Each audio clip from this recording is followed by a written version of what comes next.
You know, now that I think about it, Final Fantasy X was technically Squaresoft, right? But that was when they were starting to make the transition to Square Enix. Maybe it's Enix that hates space. All the Squaresoft games, space. All the Square Enix games, no space. 10, no space. 11, I'm guessing no space. 12, no space. 13, no space. 15, no space. 14, do you go to space? Probably not. That's where they went wrong. They got rid of the space. Bring back space. Final Fantasy 16, bring back space. That's what we've been missing all this time.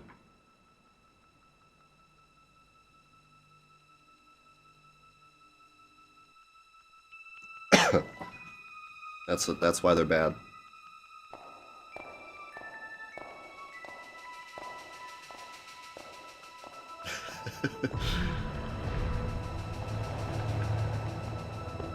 Nah, I'm not...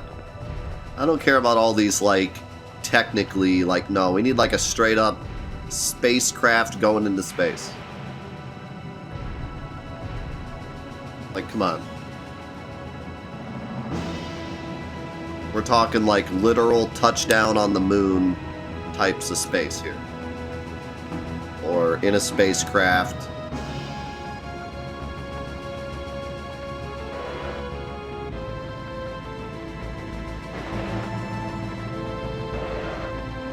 Like, technically in space doesn't do it. Final Fantasy VII, there's a character whose his entire goal is to go to space. Final Fantasy VIII, love scene in space. Even better.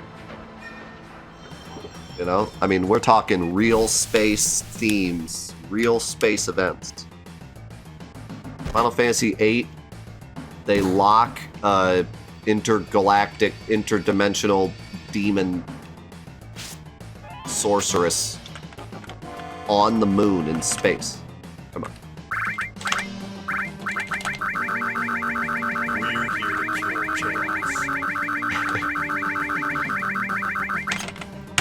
Wonder who came up with that idea, by the way.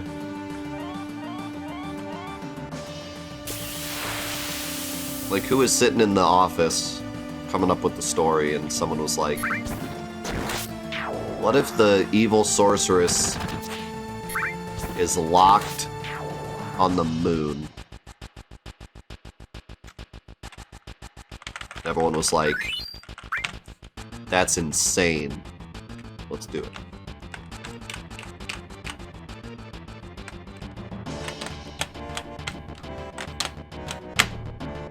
I mean, they had some crazy people on the story teams in Squaresoft.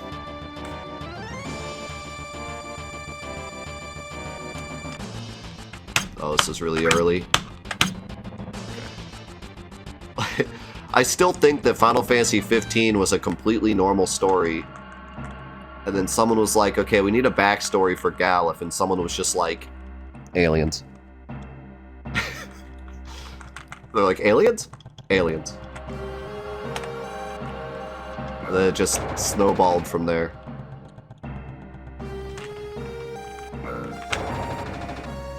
Because it seems like the rest of the story is totally normal. And then, halfway through the game, Galif is just like, by the way, I'm an alien. Not an alien, but an intergalactic king. Like, I'm a super alien, not just the regular alien, super alien.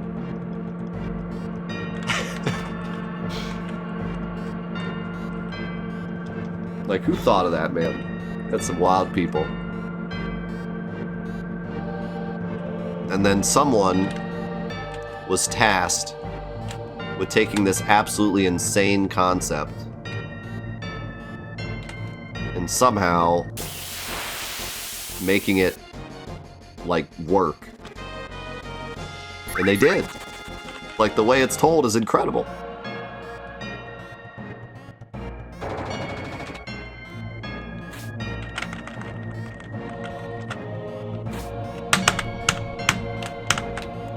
No, that's what I was saying, like, starting with 10, which was technically Squaresoft, but they were starting to make the merge at that point.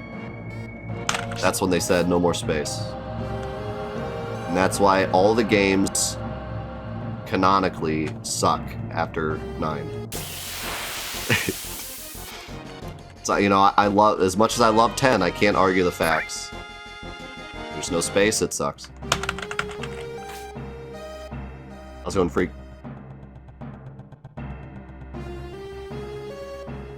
We had a run just get to elevator manip and die, so not too bad.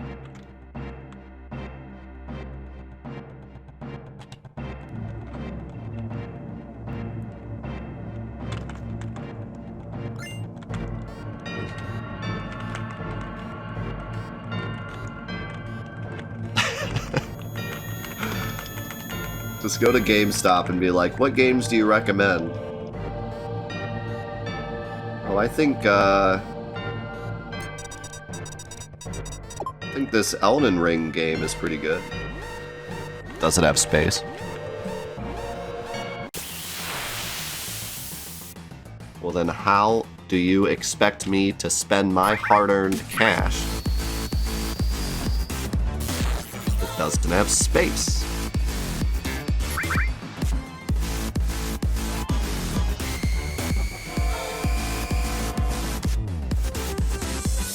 Holy cow, that's a full year sub. Sora. You got the red badge. Welcome back. So great to have you around.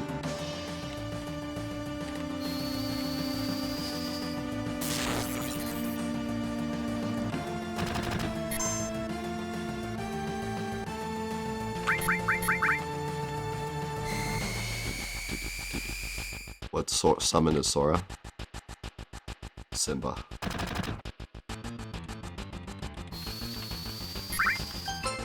Prideful and majestic. Which place or location would you like to stay in 9? Dali does seem like a pretty cool place to stay, yeah. But without the terrifying underside.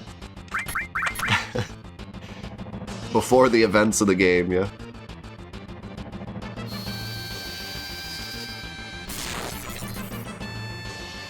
I don't know, Treno is basically like Vegas.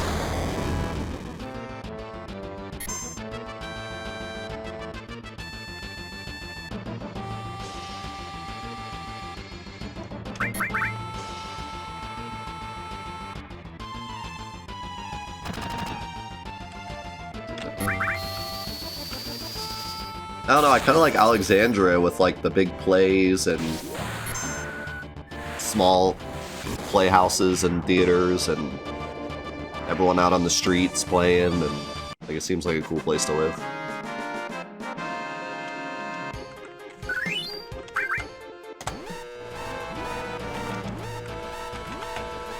Lindblom seemed cool too. Oh, I didn't like how split it was.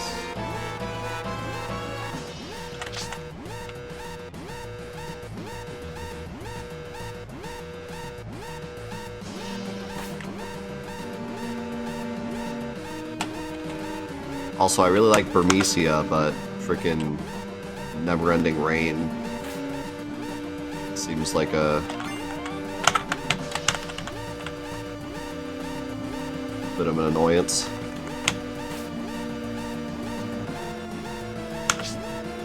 This might be late. This might be big rip.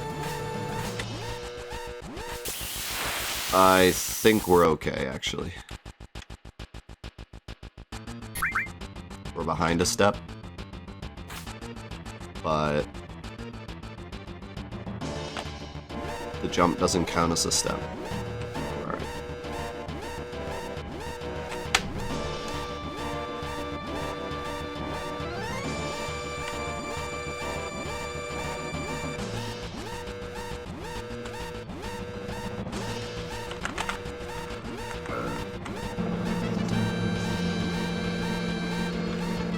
Oh, dude, Clara seems amazing.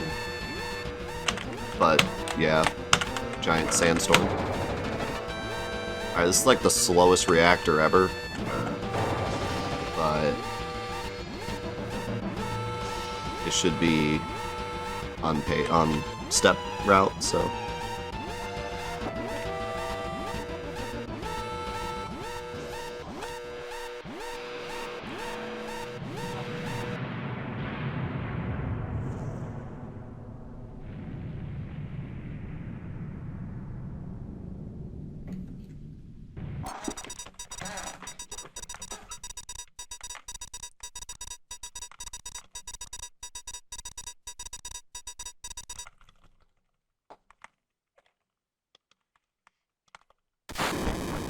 Yeah, no, my only problem with Burmecia is they're a bit like screw outsiders. Which maybe the rebuilt version after the events of the game wouldn't be, but when you go there during the events of the game, they're kind of like screw anyone that isn't us. It's a bit of a yikes.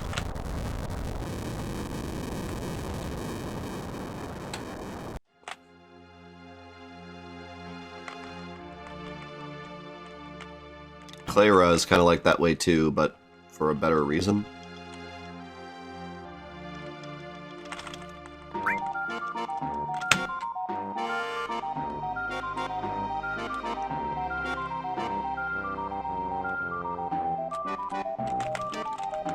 What the? I literally touched that potion, and it said, no.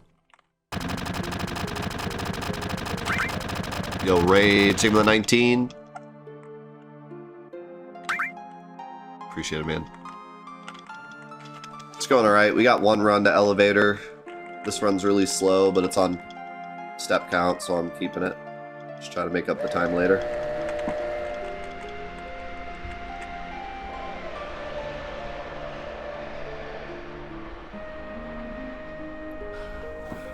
I appreciate you, man. Thanks for being here for 19 months. How's it going, Soul Die?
Well, I really appreciate it.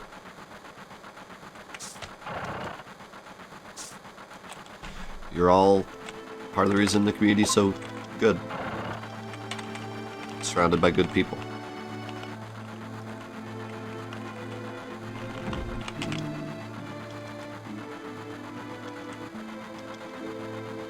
Pretty good.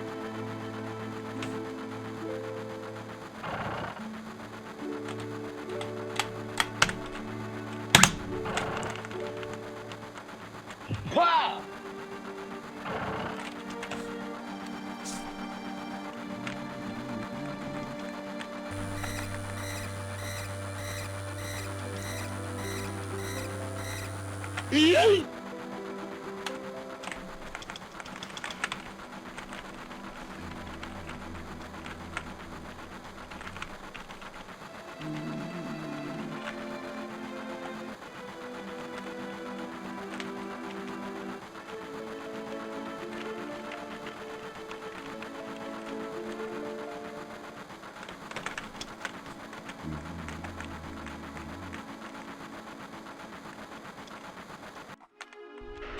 Thanks, Catfish. It means a lot.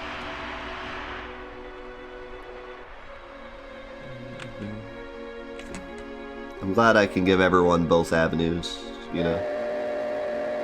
Like, for example, Goro just said he won't be able to hang out too much soon, so he has the YouTube to watch, and then when he has more time again, he can come to the Twitch. It's great to give both. I mean, that's the only reason I ever started doing Twitch. I wouldn't have started doing Twitch if it meant having to quit YouTube. I wanted to be able to do both. Give everyone options.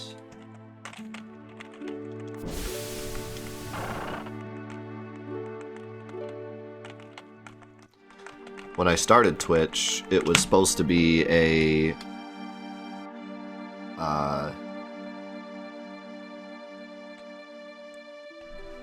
temporary thing. Can you donate through YouTube? No, but watching helps enough. I also have a PayPal link that is not connected to Twitch in any way that you could use if you watched only YouTube. But that's on my website.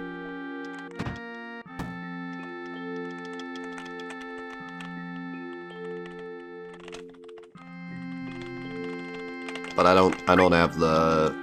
There's a thing on YouTube you can do where like people can subscribe on YouTube just like they do on Twitch. But I didn't activate it because I don't know, it feels disingenuous. It's really supposed to be for people that stream on YouTube. Some people activate it even though they just make videos. I feel like it's kind of weird. You support me enough just by watching. I don't need, like, extra money. And if you feel led to donate because you want to, then you'd probably end up on my website or the Twitch anyways. So it's like, I don't need... I don't need to bombard everyone that watches my YouTube videos with, hey, you can pay me $5.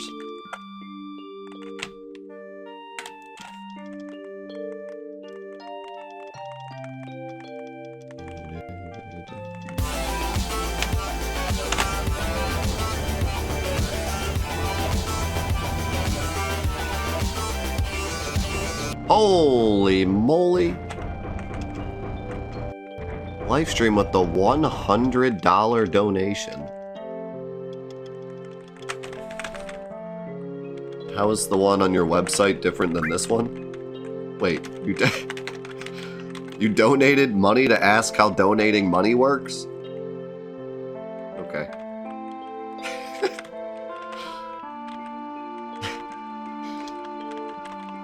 Is that how you go through life? You just, like, throw money at people? Explain things to me! Throw quarters at people? Explain this to me and I'll stop throwing quarters at you.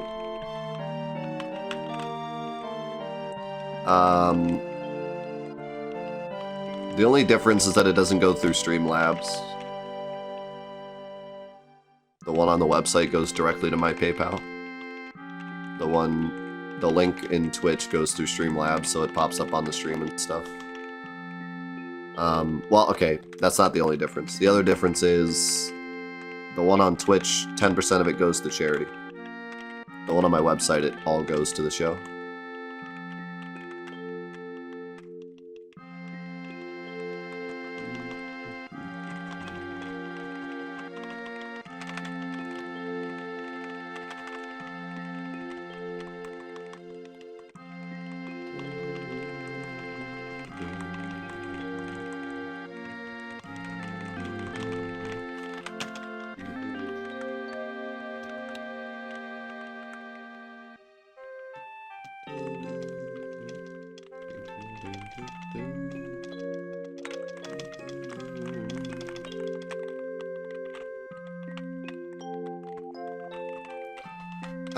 Our PayPal fees aren't insane.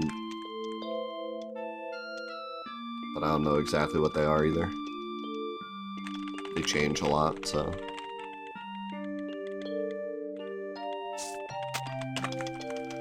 No, I pretty much have gotten no support from any charity I've ever supported.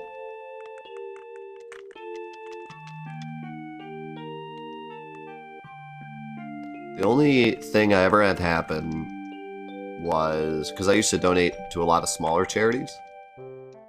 And I still want to do that in the future, but lately I've just been donating to bigger ones. During the pandemic and stuff. But, I donated to a smaller pet charity. And somebody at the charity reached out to me and said, you know, why'd you donate? Seems like an odd number to donate, because it was like, because I do exactly 10%. So the number was like 256 and 10 cents. Seems like a weird number.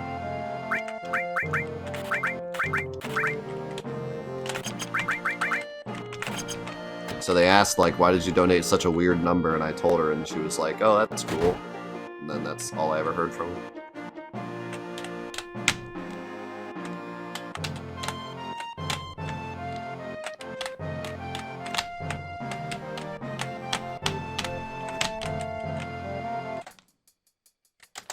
That was weird. My split didn't go. I don't think I hit the button hard enough.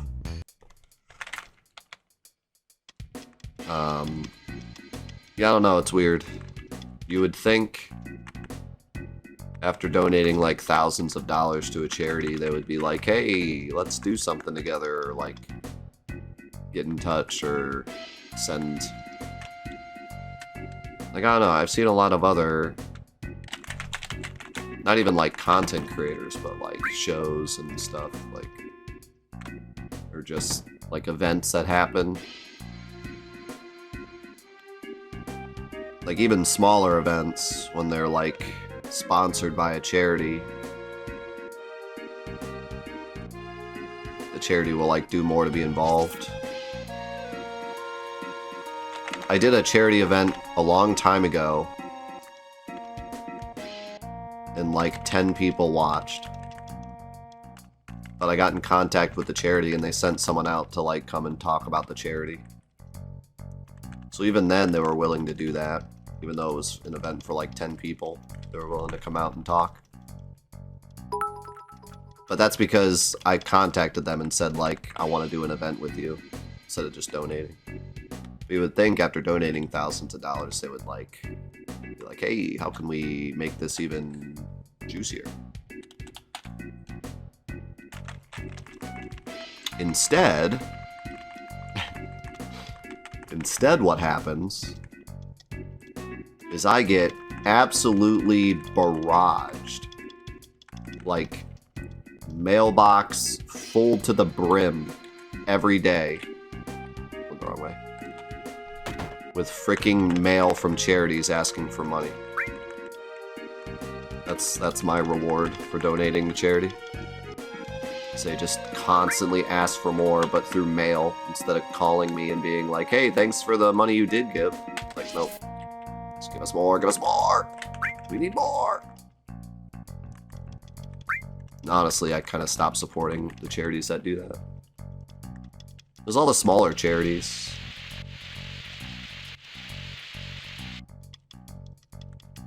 They just bombard me with mail, it's so annoying. I don't understand.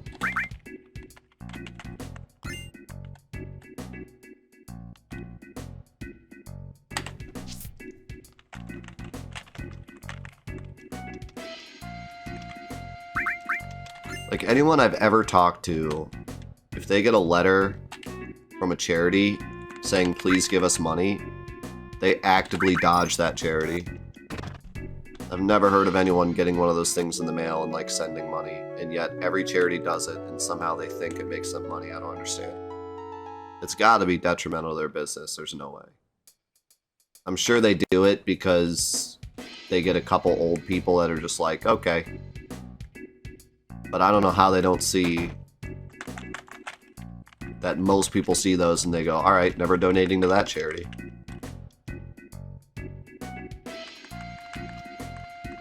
I don't know how they don't realize that.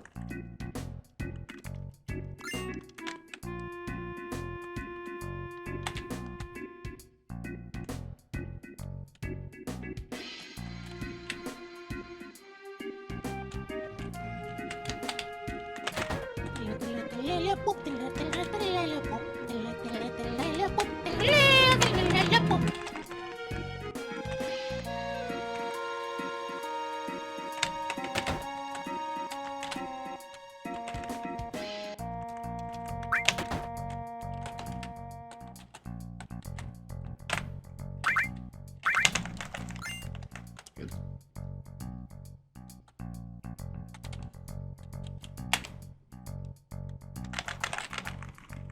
Thank you, live stream.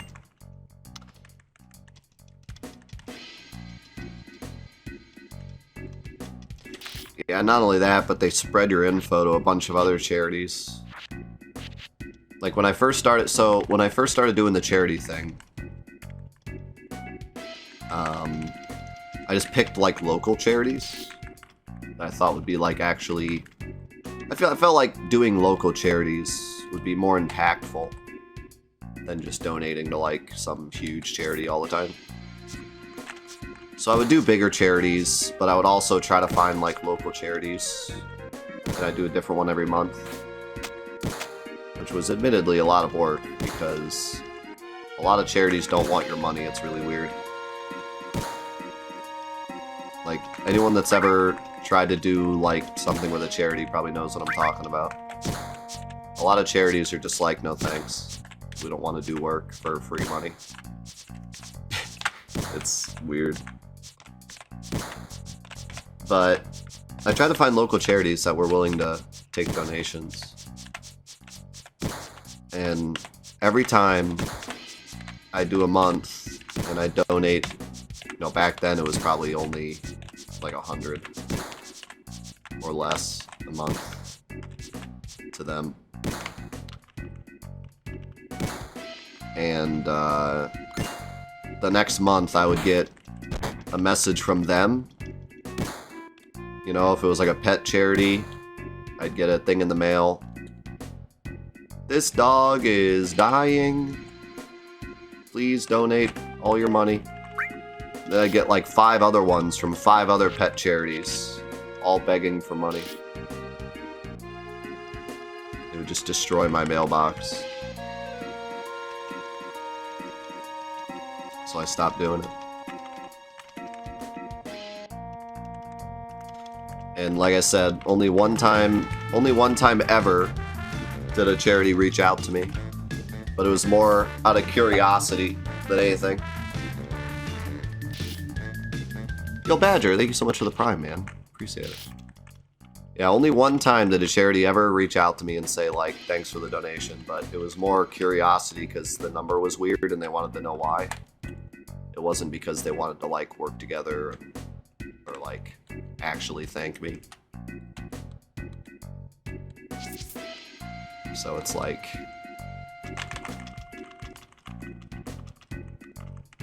I do my research on the bigger charities to make sure that the money is going towards something that is good. And I just donate to bigger charities now. Be shocked how many smaller charities were like, no thanks, when I said, hey, you want free money? I don't know what's up with that. I don't know if it's like a tax thing or like... I don't know. But a lot of charities were like, yeah, no. It's pretty weird.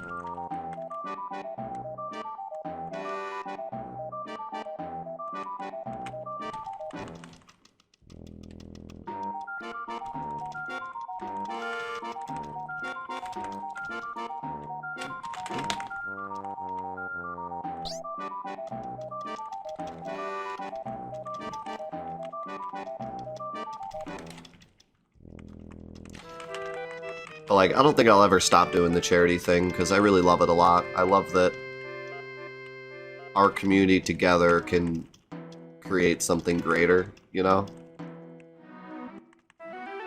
And it's something that I don't even think about much anymore, it's just an automatic thing. But I think it's important. And it's important to give back anyways, given that I have a job that's... I mean... in relation to other jobs I've had, easy, Although I hate to use the word easy, but, you know, I do my passion for a living. Whether or not it's easy doesn't matter. I do what I love for a living. That's pretty dope, so I should give back. Whether or not it's technically easy. Like, I can tell you right now, this job's harder than my bowling alley job. My bowling alley job, I had to clean the entire bowling alley every day and fix bowling machines, but it wasn't hard. It was just physical labor. This is much harder than that job. But in terms of what it is I do exactly what I want to do for a living. And that's pretty awesome. So giving back is something I feel like I should do. So I don't think I'll ever stop doing the charity thing. But I have to admit,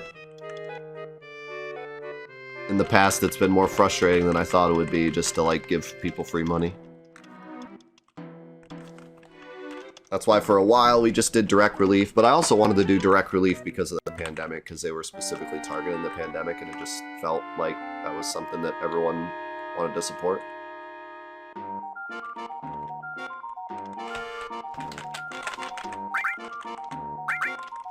But yeah, man, when I used to do a different charity every month, my mailbox was like a disaster. I would get so many of those messages. Have you ever gotten those messages where they put a nickel in the mail? How is that legal? Like, they put a nickel in the letter and they say, like, we sent you a nickel, send us back $100. Like, I don't even know what that... I don't know what the purpose of the nickel is. It's supposed to make it seem more legit or something, I don't know, but... How is that even legal? Because a lot of those probably get thrown away and you're not supposed to destroy money. That's, like, against the law. I don't understand how it's legal. Maybe it's all counterfeit. Well, it doesn't seem easy, but it's just... I don't know. There's this weird thing with streaming where, like... It's not easy, obviously. Like, only the top 0.01% actually do it well enough to make it a living. And get lucky enough for it to be a living. Because there's two parts. You have to be skilled enough. Whether or not it's, like, being good at a game, or being funny, or entertaining, or whatever. Then you also have to get lucky, because some people are very skilled or very funny and just don't make it because people don't watch them, they get unlucky and don't hit at the right time, right? So you both have to be very lucky and very good at what you do in order to make it as a streamer or a content creator or whatever. So it's obviously not easy, but there's this whole, like, there's this whole thing with content creating where if you call it difficult, then everyone's like, wow, wow, it's so hard to play video games, you know. Everyone ridicules you for calling it hard. And I understand why. But, like, you have to be careful when you talk about it. You can't say it's too easy. Nice, we got it. You can't say it's too easy or else the internet will go after you. You're like, oh yeah, playing video games for a living is so hard. You have to be careful.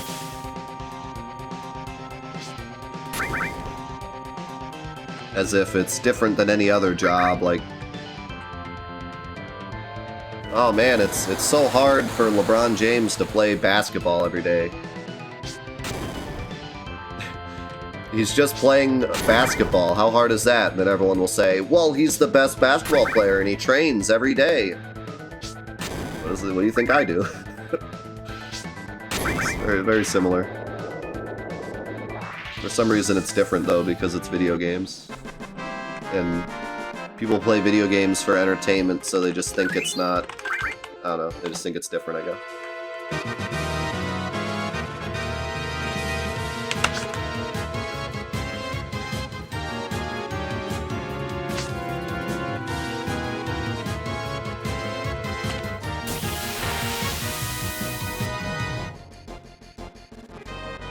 Thank you. That was good victory music for getting Tech apps.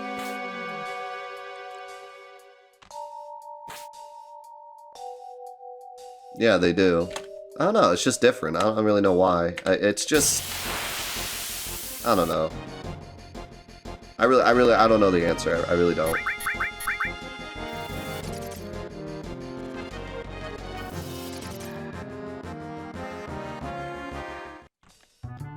It really depends on what it is, too, I think. Like...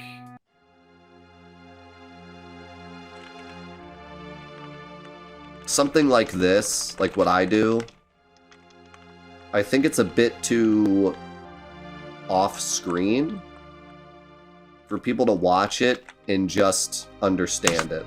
You know what I mean? So, like, a lot of the stuff I do to make what I do work is off-screen. All the work I put into the stream, the events I put on, CRC, practicing speedruns, setting up streams, etc., etc. The hundreds of hours I put into editing the YouTube content, all that stuff is done off screen. So, like, people just kind of see me sitting here playing games, and it's a bit hard to, like, I guess, understand it in a way. I think with something like basketball, everyone has played basketball for fun, but they can at least understand in order to be that good, it would take a lot of work. So they can look at LeBron hitting 50 three-pointers in a row and be like, okay, that must have taken an insane amount of work, both physical and mental.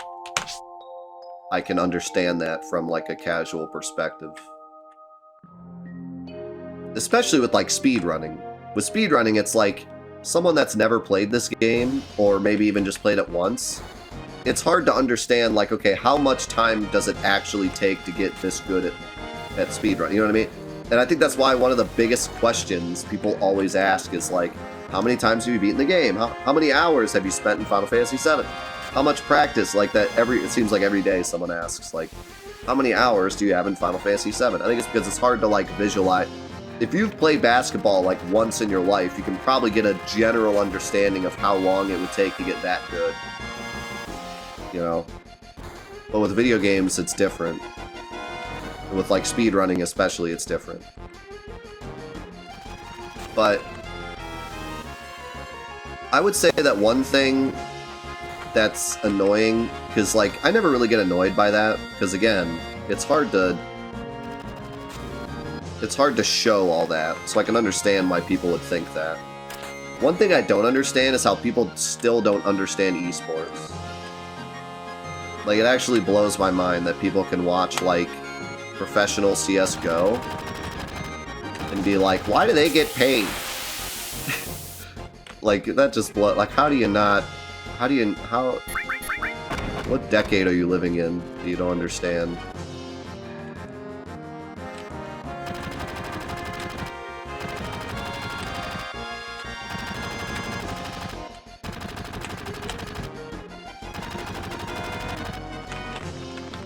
The fact that somebody can look at me and say a sportscaster should make an X amount of money, but someone playing, like, professional League of Legends shouldn't make a dime. They're, like, out of their mind. I don't know what universe they're living in. Like, what in the world is the difference at that point? I can understand, like, I think a lot of people approach it, the esports conversation, they approach it like, it's the same thing as basketball, it's just not physical. I don't know if that really resonates with people very much. Even though it's true,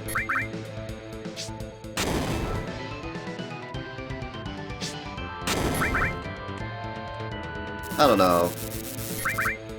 That sucks. This is a really slow Reno. I've never understood that mentality at all. Actually.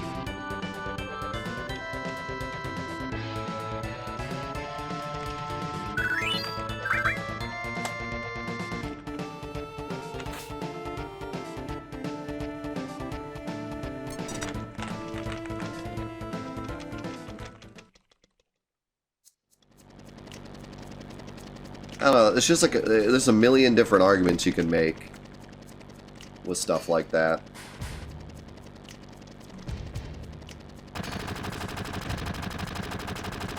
There's people on this planet who wake up in the morning and press like 2 buttons on their phone and make like $1 million. But there's people that were born into this world with enough money to where they just invest it on their phone in the morning. They're just like, alright, sell those stocks, and then they just sit in a chair with their Long Island iced tea and with their hot babes at the pool. And you're telling me that people that spend 10,000 hours learning every single in and out of a PvP video game so that they can beat people for entertainment somehow don't deserve to be paid for that? Like like where, like, for what reason? Just doesn't make any sense. People sitting in a booth talking about other people playing basketball, they deserve money. But people who play professional video games against each other as a sport for millions that are watching don't deserve a paycheck. Like, what planet are you on? You know, there's just too many arguments you can make. Like, it doesn't even have to be esports or technically sports. Like, it doesn't even have to be that argument. Just look at the world and look at how people make money. Like, come on. If you're doing anything that people are entertained by, you should get paid for that. It's the way the entertainment industry works.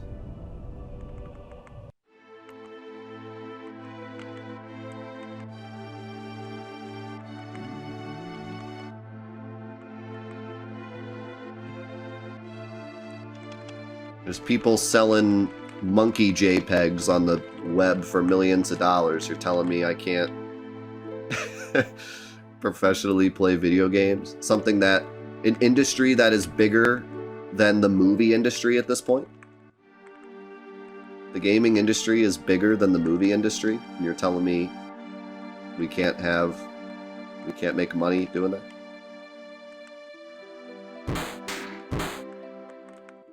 There's people on this planet that make tens of thousands of dollars just by going to movies, watching them, and then saying they're bad. That's how they make their money. Movie critics have been making salaries for decades just watching movies and saying they're bad. And the movie industry is smaller than the gaming industry, and you're telling me people can't make money on video games in multitudes of different ways?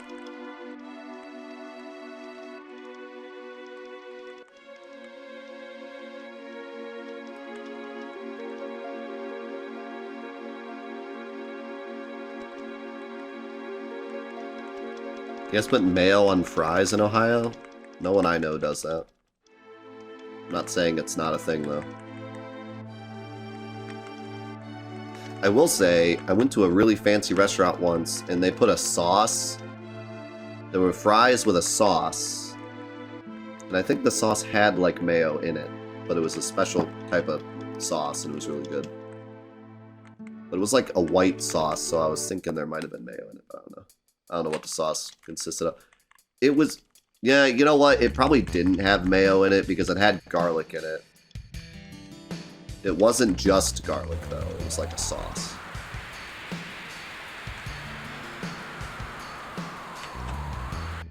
But no, I haven't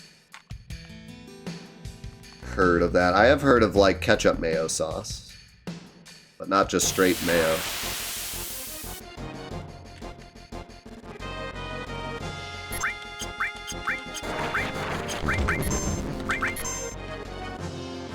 Alright, that's good. Saved a little bit of time there.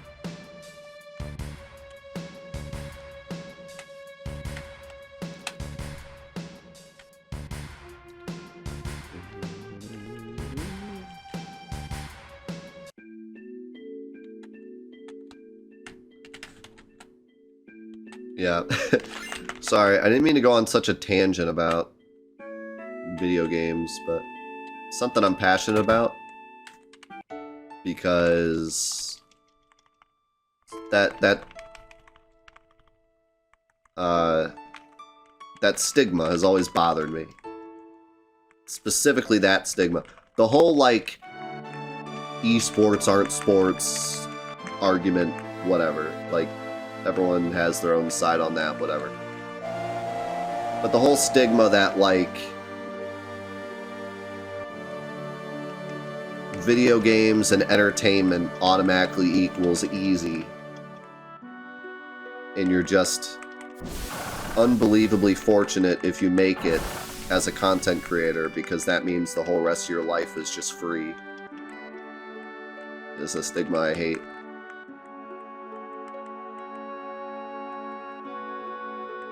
How's it going, Platonic?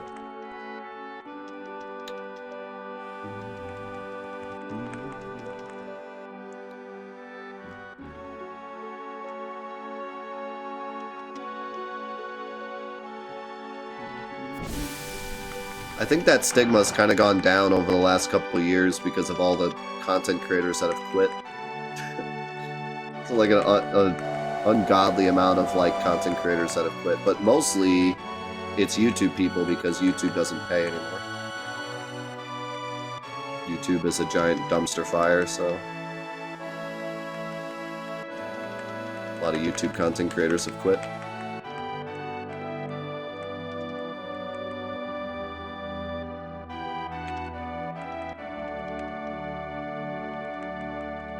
Do you guys think that, like, the video game entertainment industry, I don't know what to call it, content creation industry, I guess? Do you think it's easily corruptible like the movie industry? Because the movie industry is really corrupt, obviously, and a lot of movie actors and stuff have, you know, have been revealed to be predators or whatever over the last couple of years. Same thing has happened with the content creation industry. Like, a ton of people have been ousted as whatever, either cheaters or harassers or predators or like something less crazy, like they just cheated a speedrun or something, or some of the stuff is like way more crazy. Like, esports is also really corrupt in a lot of different ways. I wonder what the I wonder what it is about those two industries that causes that. Like, why is it common between the two? Is it just because it's the entertainment industry? Is that what it is?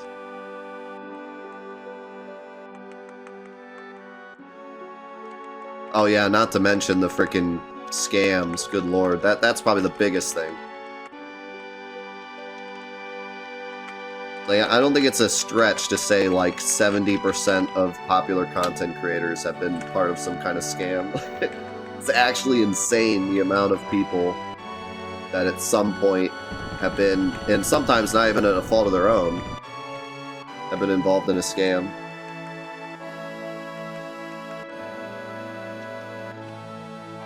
You know what I think is really interesting? So, like, a lot of the stuff in Hollywood, a lot of the reason that there's a lot of corruption in Hollywood starts at the top. So it's like the big wigs in Hollywood. Hold on, let me do this menu.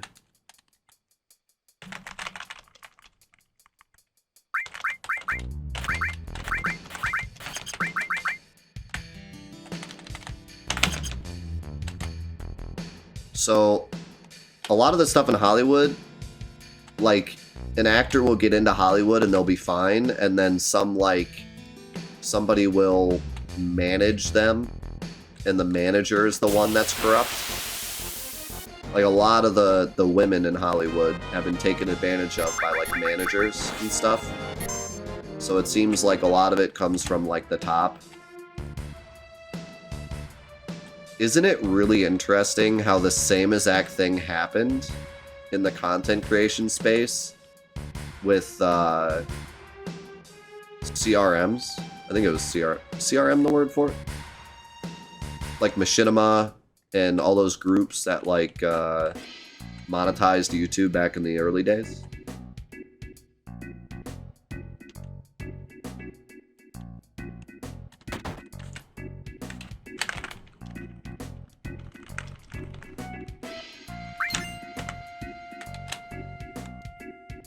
Isn't that interesting? The similarities?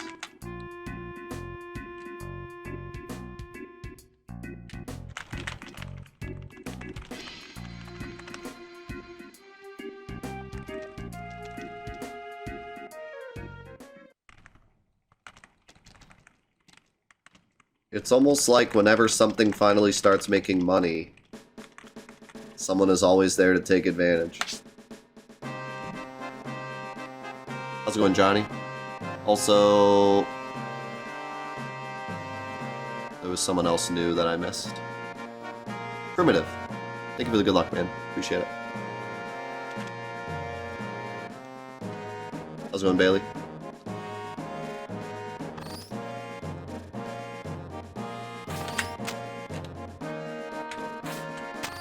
It's always with younger people, too. It's great. So, like, when kid stars get popular in Hollywood, these older people swoop in and take advantage of them. And the same exact thing happened with content creation. All these older people swooped up the young people making content on YouTube and stole all their revenue.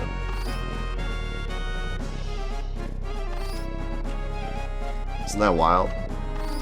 Like, the similarities are scary.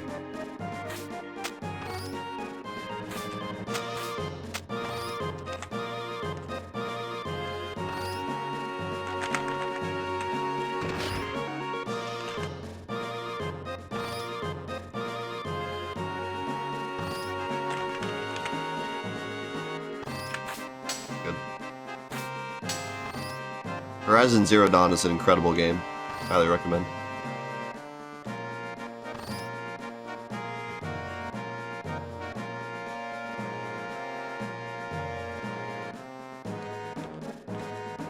Yeah, that's not even mentioning the actual gaming industry that's also incredibly corrupt.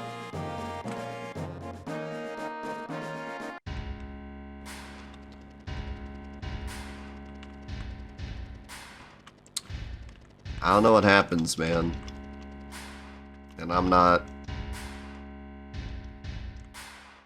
connected with the industry enough to understand, but I'm playing Horizon 2 not on release because it releases on Friday, and Fantathon is on Friday, so we're playing it on Monday. Next Monday we're playing it. The plan was to play it right when it released, but it releases on a Friday, and Fridays are booked with Fantathon, so...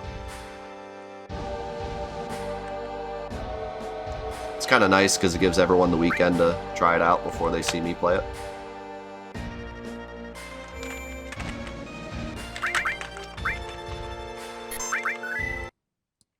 Alright. Time for attempt number 2.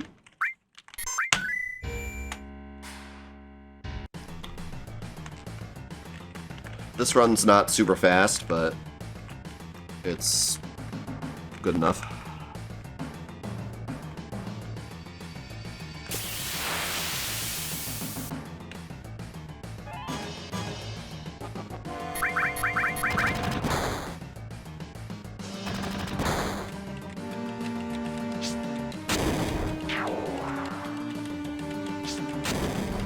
We're still on 9 because we're doing post-game, but yeah, 10 will be starting soon. We're also doing Final Fantasy VII 1.0 on Fridays right now until that's done. I got another extra grenade, that's good.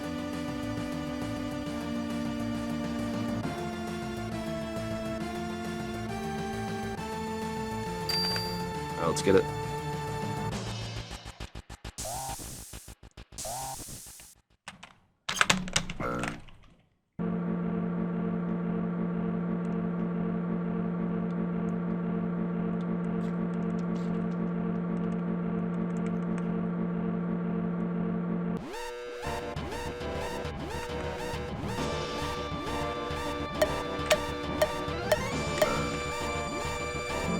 Alright, that's 100% early.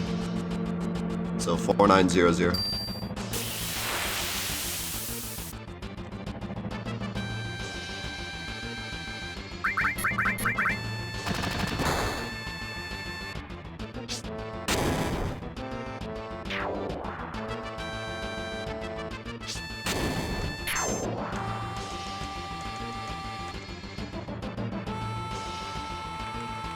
So this is 4.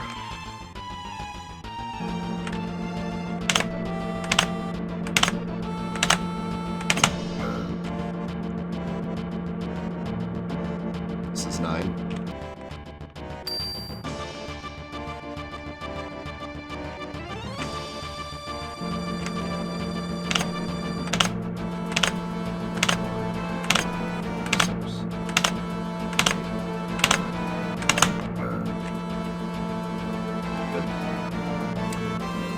Good. 0, 0.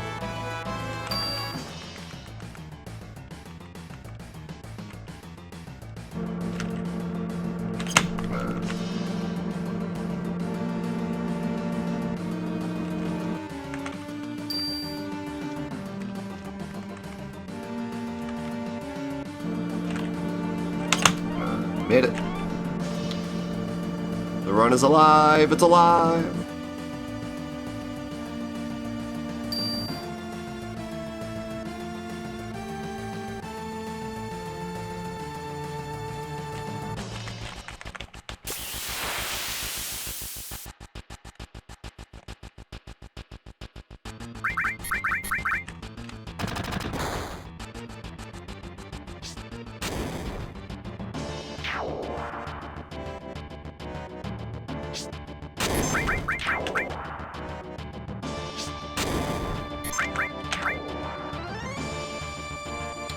I don't know why. Thought that other grenade was going to hit the guy on the left. It's alright, shouldn't really matter.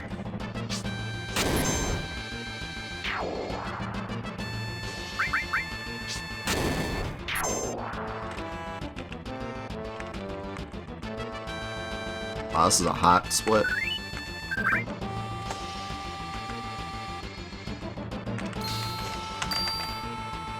Why such a big gold? My movement was just better, I don't know. Mashing was better, maybe. Okay, focus. Don't fall asleep during this and screw it up.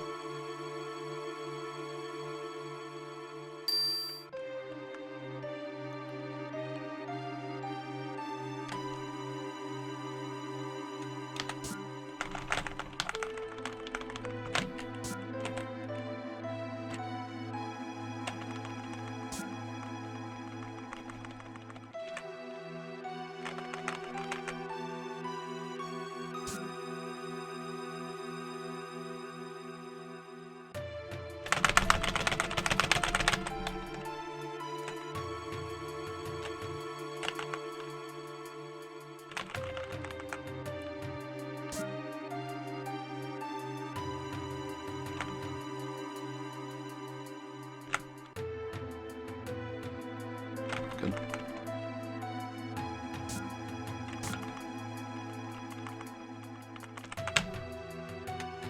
Right, now Mayor.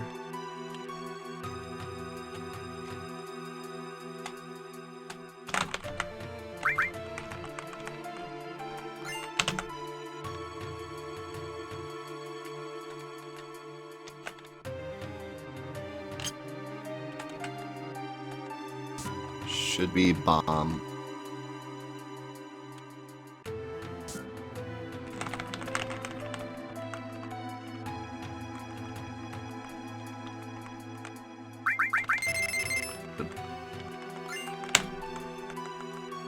Good, good, good.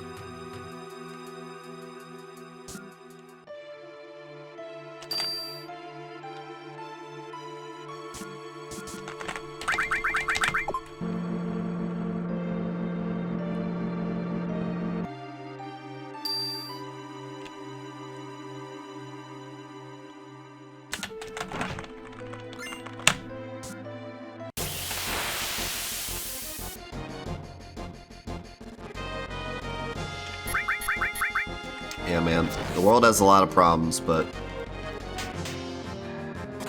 don't let it get you down.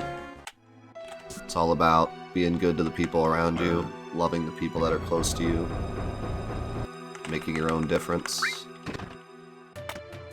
doing what you know is right, not what people tell you is right.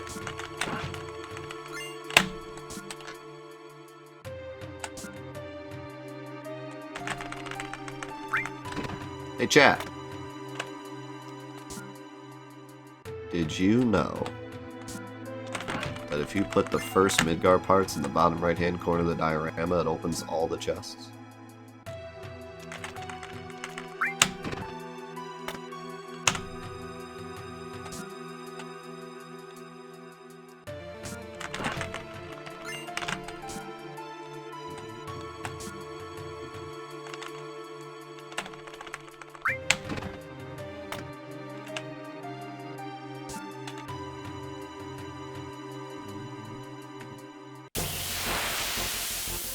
You can land there?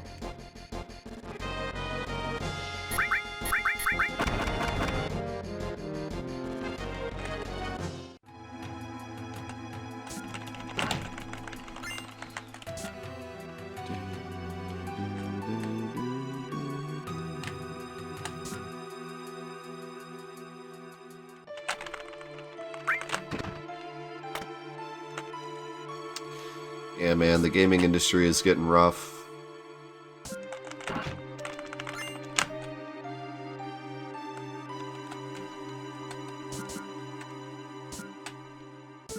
Not sure what's ahead of us.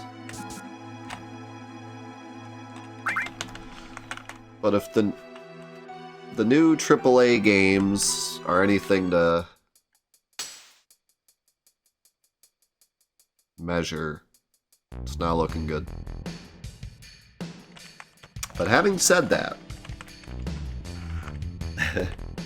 with how bad it's been over the last couple months, Horizon 2 comes out on Friday, Elden Ring comes out in a few weeks, and Paradise comes out in like a week after Elden Ring, I think.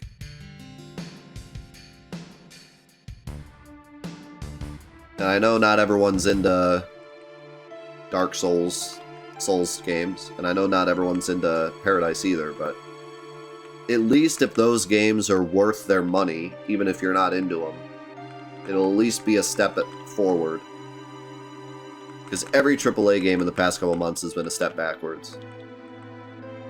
It doesn't matter if you bought them or not. You know, the fact that it exists and the fact that people bought them is showing us where the industry's headed.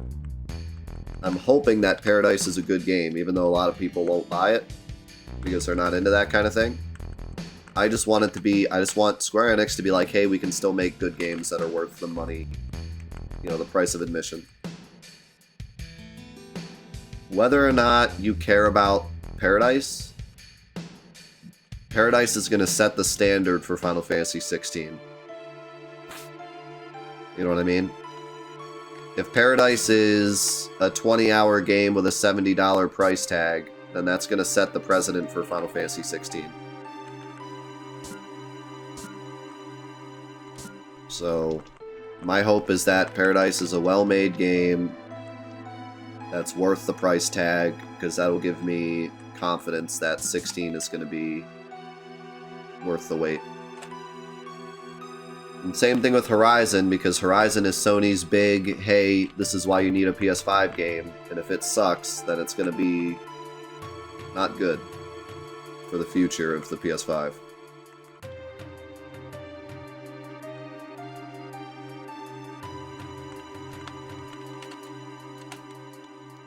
And Elden Ring also needs to be good, because everyone knows how important the Souls games are to the gaming industry. Given that every single game on the planet is now compared to Souls. If Elden Ring flops, which it won't, but if Elden Ring were to flop, no one would know how games work anymore. They'd be like, what do we compare? All the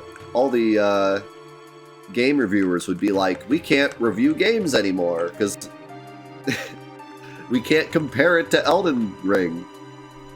So we don't know how to write reviews, and then all the gaming reviewers will go out of business.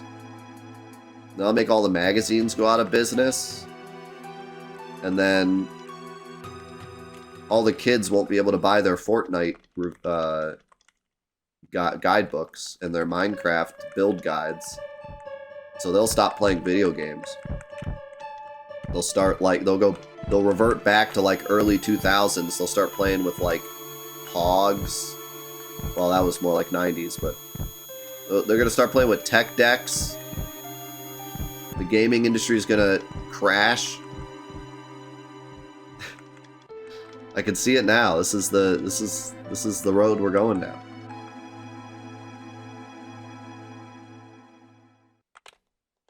It's all just a matter of time. I did not check health, so I'm just gonna go in and hope we don't die. Good plan, great plan. I'm going super dangerous. Which actually is a good idea for this run because we lost some time in the early game, so.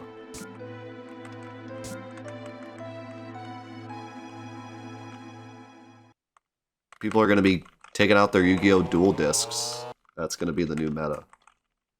Fortnite, what's that? I'm here to play Beyblades.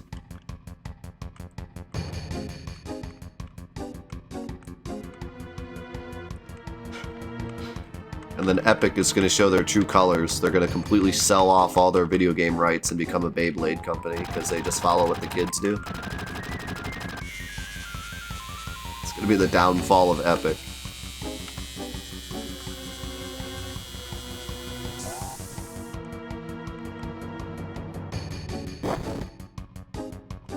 You thought that Epic was in it for the video games? Nah. As soon as the kids turn away from video games, Epic's out.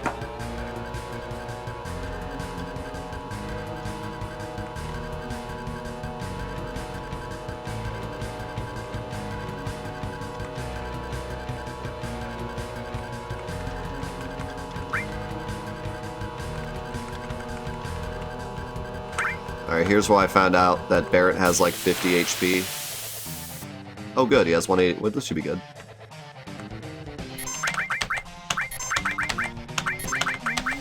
Please don't poison Barrett. Oh my god, I hit everyone but Barrett. Let's go. We can make this work.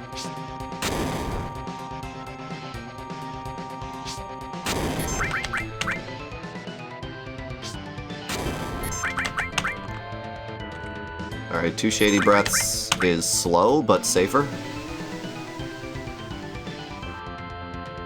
Sucks that it poisoned Barrett, but it's alright. At this point, he'll probably still live. Oh, he's being really nice. He hasn't even done a spell yet. There's one. Oh shoot. Don't kill Cloud. Actually, never mind. You can kill Cloud. It's fine. For a second I thought I needed his limit, but I don't. That was very good. Very risky and very good.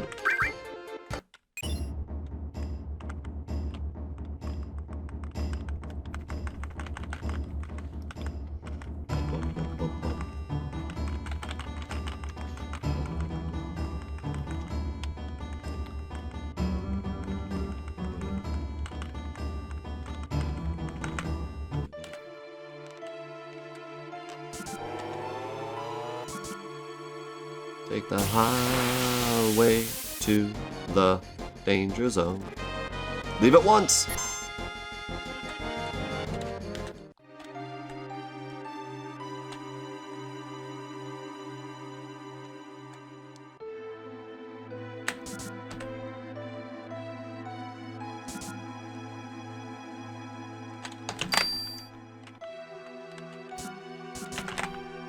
You get a full heal right now. Right after this cutscene, you get a full heal.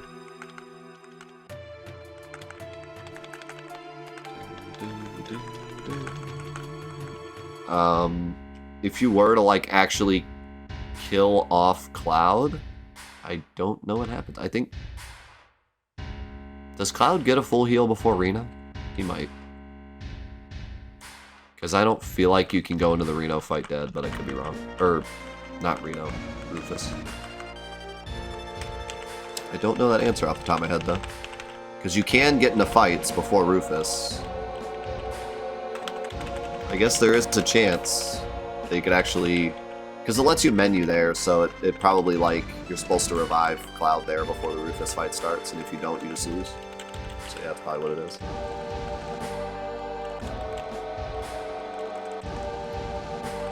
Because it gives you a chance to menu, so yeah. If you were to kill off Cloud, and then go through the cutscene, and then not heal him in the menu, you'd probably just game over.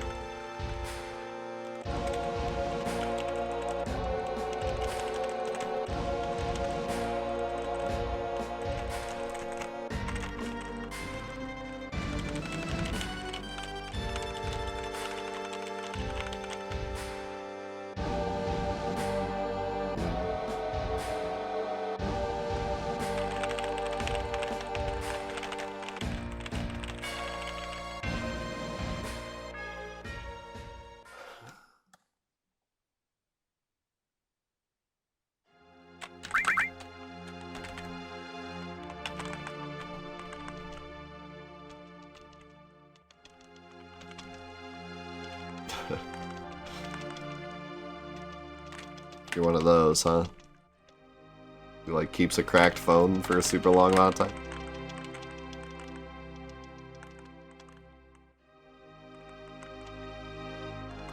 I used to keep cracked phones for a long time, but now, with the way screens are made, it's actually not that bad to take them to a phone doctor place and get them fixed. Back before your screen cracked, they were like, yeah, you need a new phone. You cracked it this morning? Ah, that sucks. Yeah, phone doc. Is that what they're called? We have a place literally called Phone Doctor. Which is a genius name because you know exactly what they do, just from the name.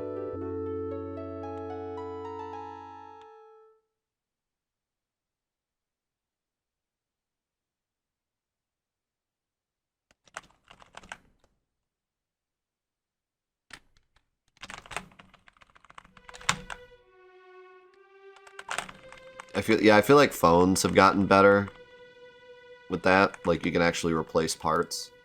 My wife's camera on her phone broke, and I was able to replace it for like 60 bucks or something. I feel like a lot of technology is getting better at that, with the exception of laptops. Laptops are always a scam. They will always be a scam. They'll never stop making laptops out of, like, the most stupid... We made this once just to make this laptop, and then we're destroying all the evidence of us ever making this product, so that if it breaks on your laptop, you have to buy a new one. It's so annoying. I hate laptops so much. Telling you, it's a freaking scam. Oh, I have that place too, CPR. Yeah, that's a pretty good name too.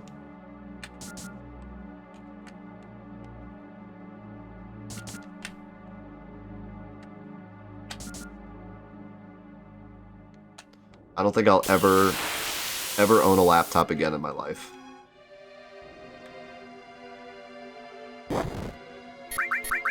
And like, I already have a computer that I want to use as like the family computer, and it's a desktop. Because laptops are a freaking scam. My wife told me it's a scam. I slammed on the table, I said, yes it is, definitely a scam. I agree.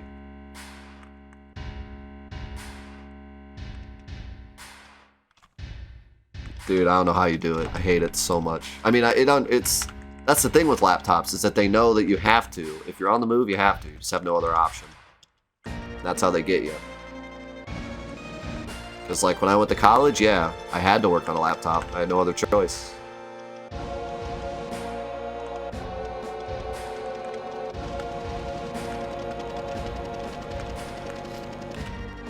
That's how they get you.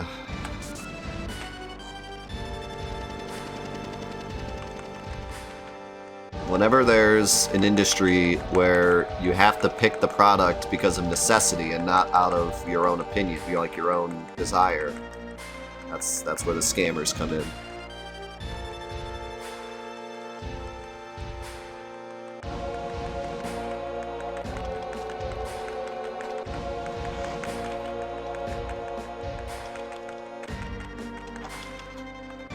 I'm an animal like that.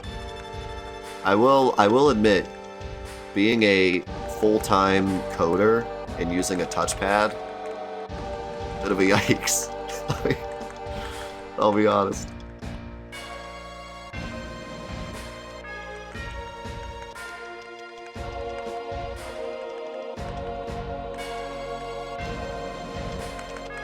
But at least you're self-aware.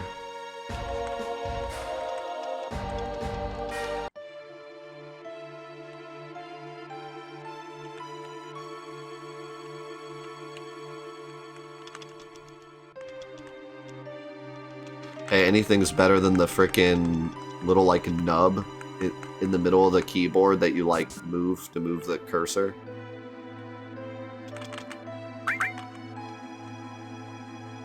A little, like, pimple pad. Is that what they're called?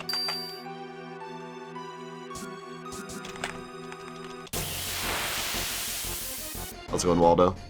Yeah, those are the worst.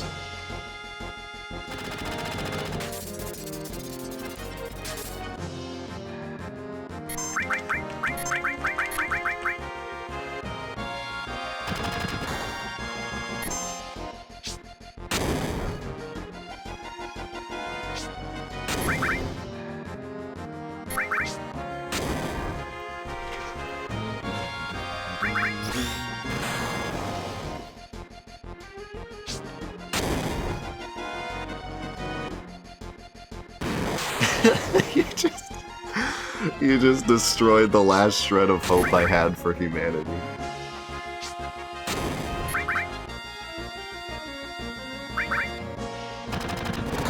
It's like when you respect someone so much that they do that one thing that you, like, can't respect. You're like, oh no.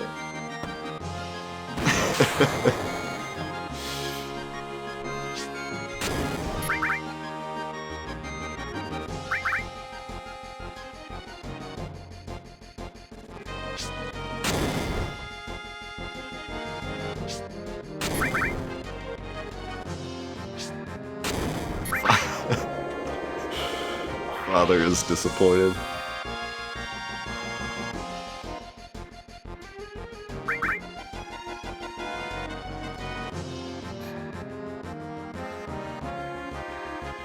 Don't go to sleep. 1, 2.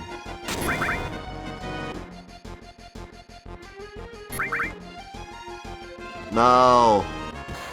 I was gonna say, please don't hit Barrett. They hit Barrett. 3, 4. Okay, I can use Red 13's limit if he gets hit. God dang it. I can't even use a limit! He killed Barrett and then didn't give Red 13 his limit. It's a really crappy elevator fight.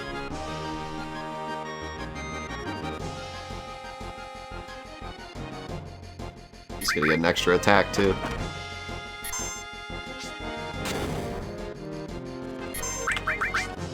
Yeah, that's an unfortunate.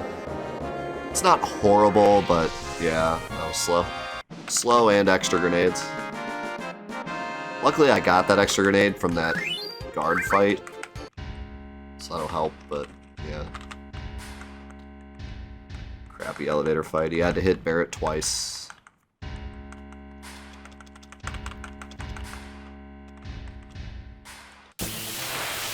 I think anyone else would have survived 2 hits too. Had to be Barrett. Had to be Barrett both times.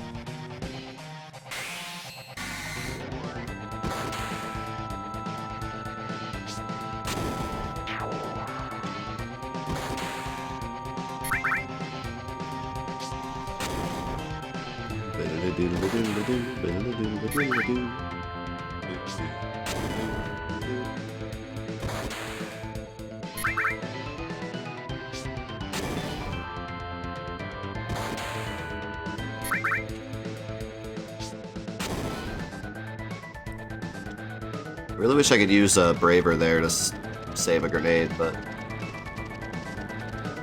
the fight's too fast. His barrier is still on at that point.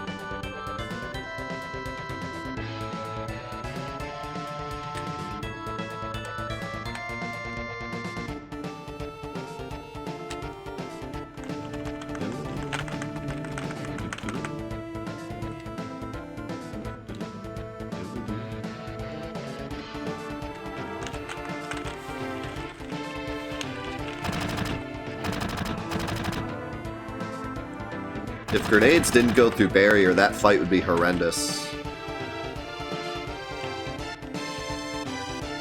Like, that fight would actually be a huge problem. You'd probably have to heal, first of all. So you'd need to, like, save a high potion or something.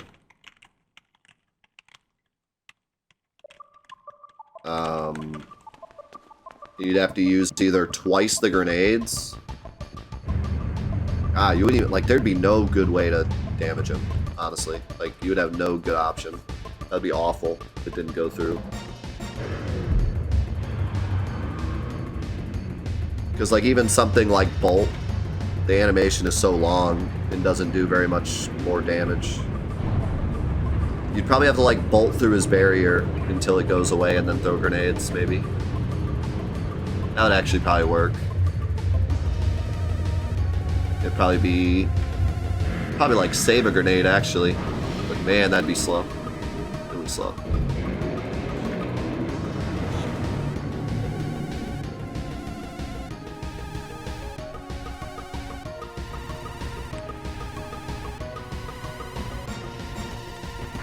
Unless you got God ATB and killed the dog before he barriered.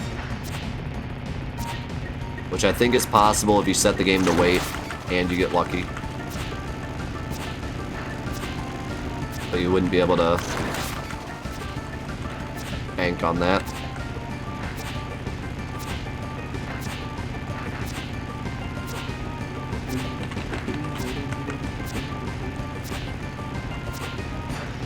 Can we hate on people who use inverted controls in games? Other than plain games? Sure. Plain games, you have to play inverted controls or else you're cheating. That's an obvious.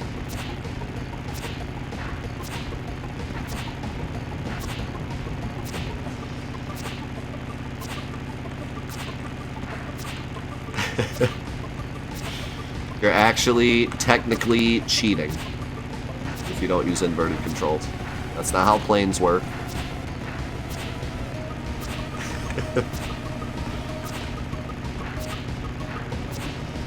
I don't like inverted camera controls. Some people do, though. I understand it. But I don't like it. I want to say, for, like, very rare occurrences, I've used inverted camera, but pretty sure I usually use normal.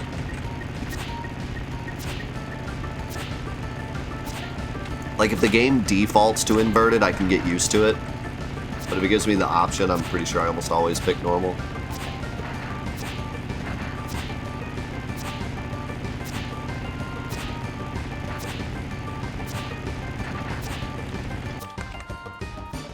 Yeah, I mean, either way, whichever one you're used to, the other one feels terrible. Whichever one you're used to, the other one is like, how do you play like this? Once you play the game for a few hours, there's no switching. There's no going back.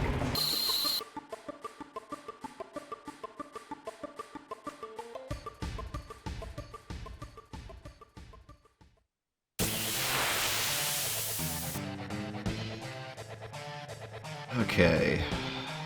Looks like Cloud's getting first turn.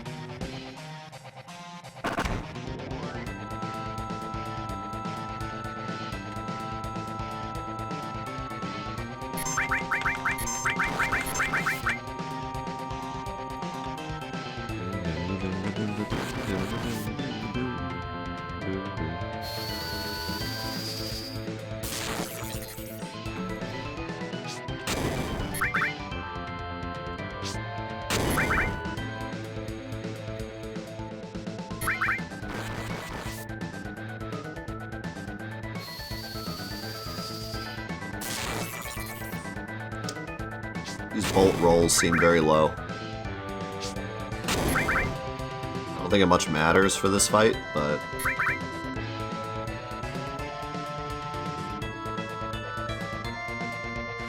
Yo, Shaw, thank you so much for the 45 months. Appreciate it so much.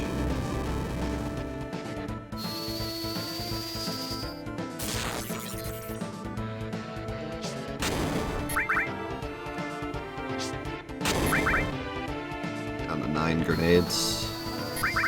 8.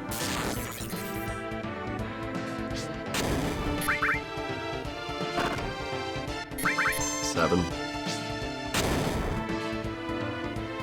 6.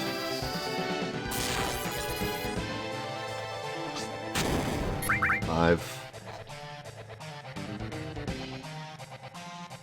Or wait, was that Cloud's turn? That was Cloud's turn. That was 5.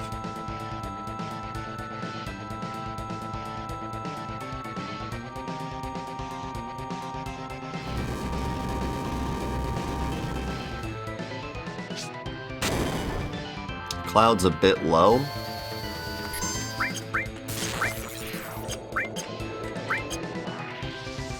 Grenade count's high. Cloud's HP is low.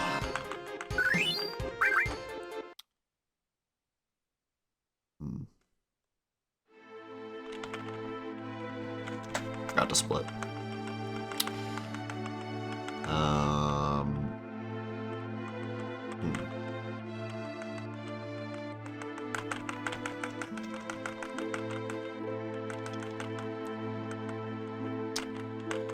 I think it's alright because it's Cloud. I think he can survive a hit.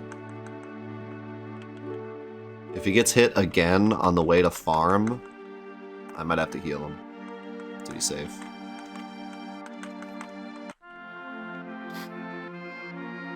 Which I really don't want to do, but...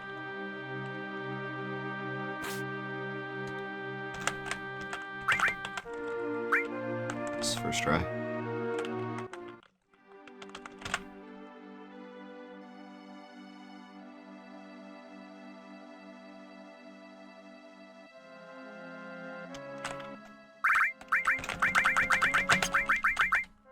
Second slot. I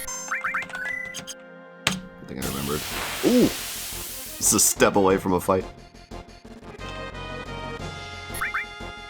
Nice. How's it going, pet friend?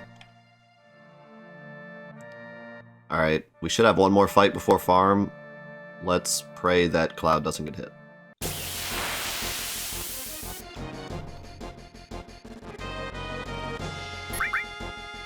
Whew. Double fast escape. What is this luck?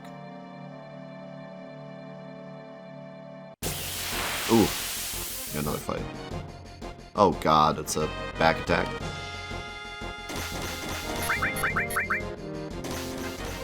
Oh, I got that defend off in time. There, it's dead though. Oh, this is rough. This is very rough. This is rougher than rough.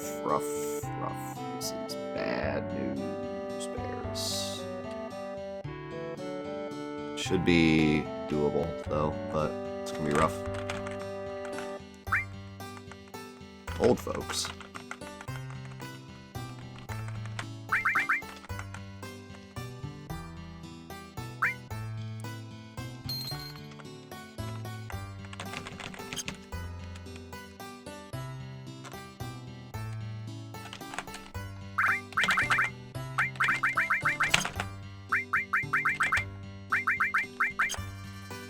$28, 17, 25. Hope that wasn't too far away. Oh god, this is a really long wait too. I should have done 28, would have been faster.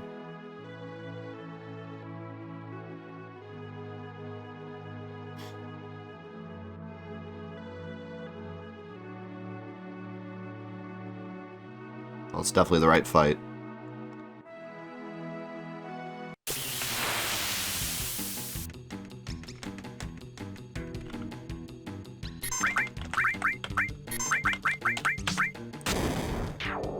So... I'm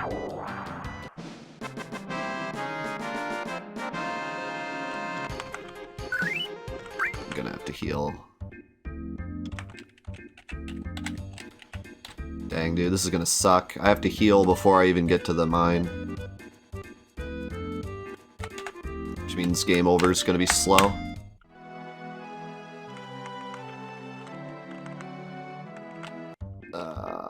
Well.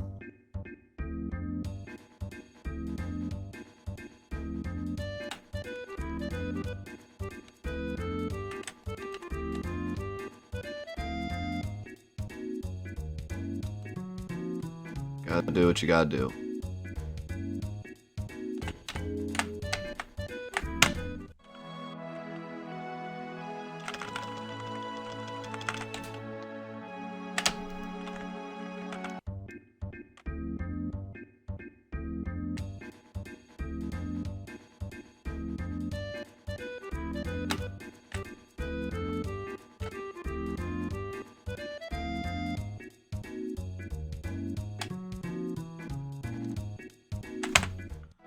Should be good.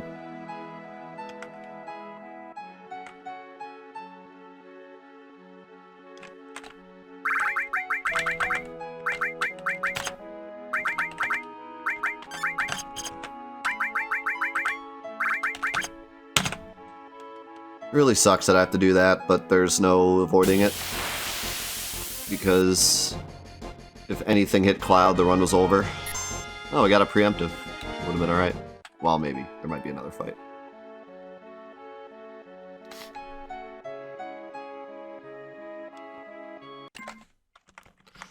So it actually would have been alright.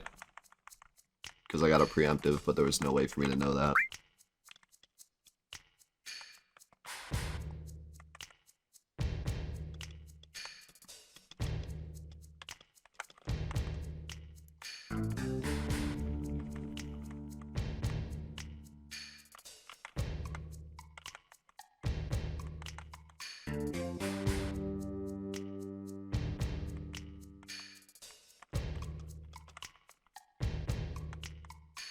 Now, even though we had to heal, game over won't be that bad because Barrett's dead and we have extra grenades.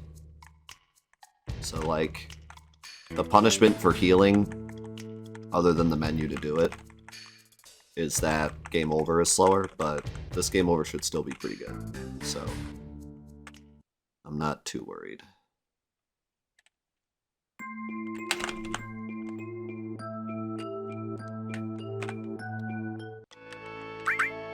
$132.08 up.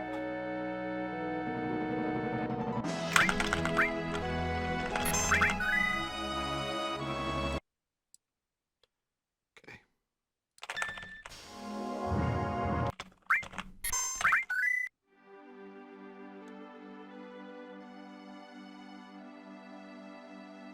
Good stuff.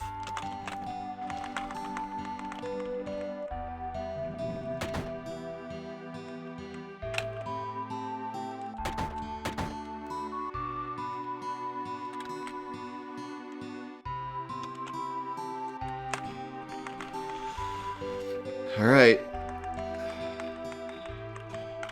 This could finally be it. This could finally be the run that I get back attack apps, elevator manip, and the ending goes right.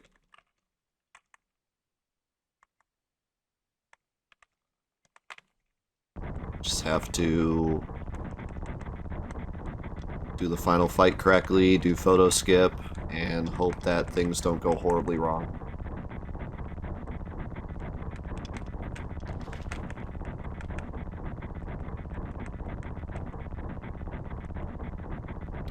Also, it'd be nice if Sephiroth doesn't revive Cloud like 9 times, but honestly, if that happens, I don't even care.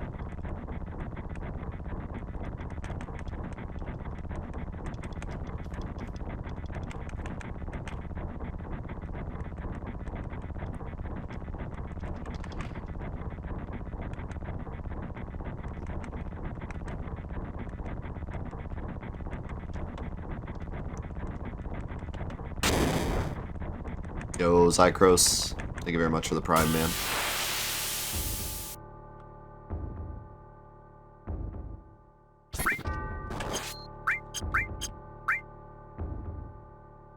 Nice. Good, very good.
Take it. I definitely thought that was off too. Thank God it wasn't.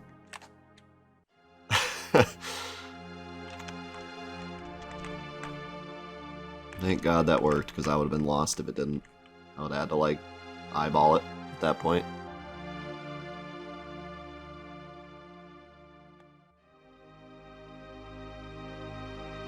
Also, my first setup screwed up really fast, so I didn't even waste that much time.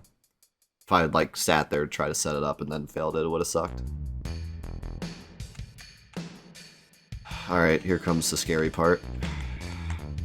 Because Barrett's dead. But I mean, I healed both Cloud and Tifa. So, like, should be fine.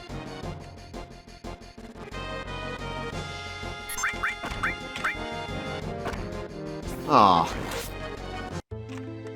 Cloud had to finish himself off. That's pretty rare.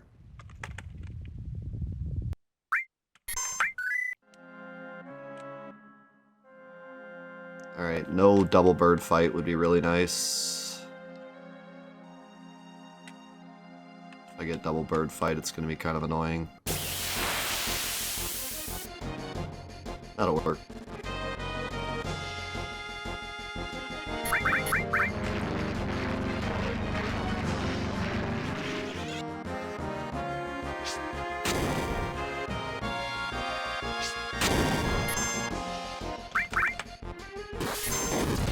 Ow. It's actually kind of nice. As long as I don't die on the way. Ah, get around the corner.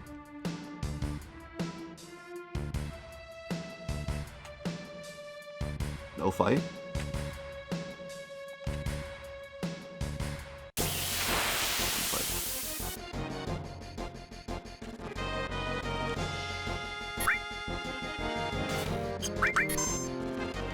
Uh-oh.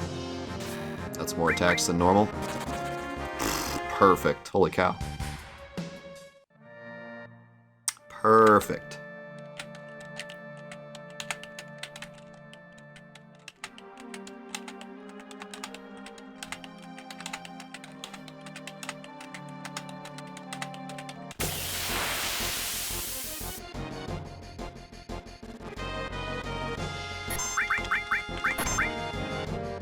Perfect. Up and down movement only. As long as this manip went well, we should be in there. Let's hope it worked.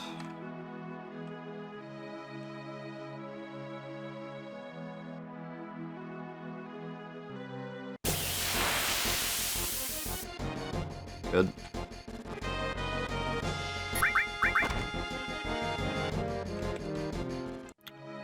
Alright, if we get double bird fight, it's going to be a bit scary. But we have 2 limits. We should be able to hopefully nuke one.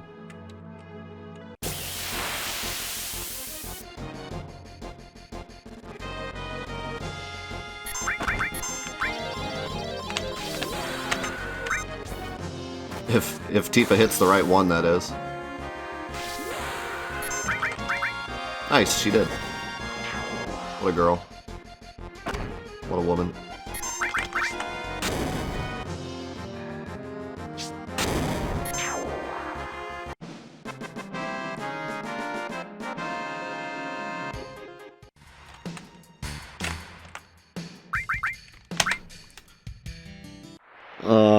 Finally.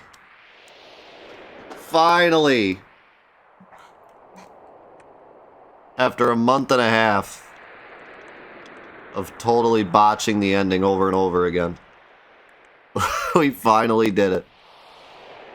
We finally got a run to the end with elevator manip and back attack apps in the same run. Ah, finally.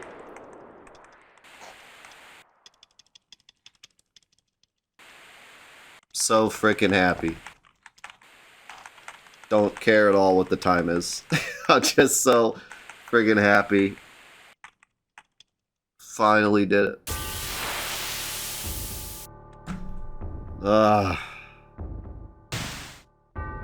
This was such a struggle, man.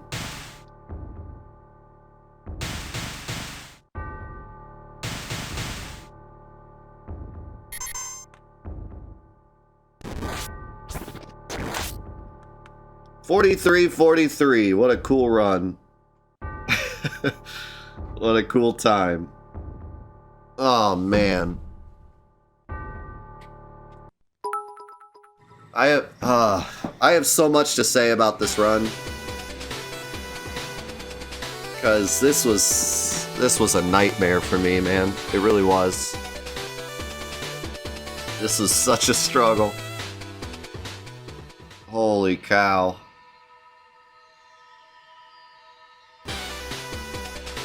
Yeah.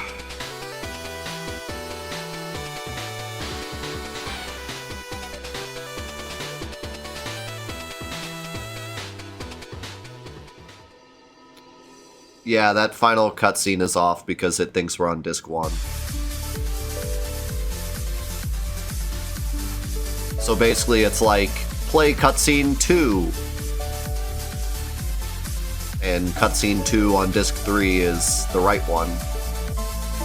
But cutscene 2 on disc 1 is not the right one. Thank you guys so much for the support. Thanks to Capsy, thanks Freak, thanks Fitz, thanks What Do You Know, thank you Daniel. Thank you M3. So I have a lot to say about this run. My goal for this run was to do the route. So this route was something that we created together as like a absolute insane any percent route, like everything possible difficult in one run. So back attack apps, which means the step route all the way to apps has to be completely perfect. Elevator manip, which was just found and still being implemented and is probably the hardest trick in the game. And then the wrong warp route that we currently have is like the hardest you can do if you don't. The dream was to not heal, but healing actually didn't affect too much because then I got smacked by that final fight, so the game over was actually really fast. but like with the new calm skip, that's the scariest you could possibly do it, because if you get a fight inside the mountain, it soft locks. So this was the ultimate route.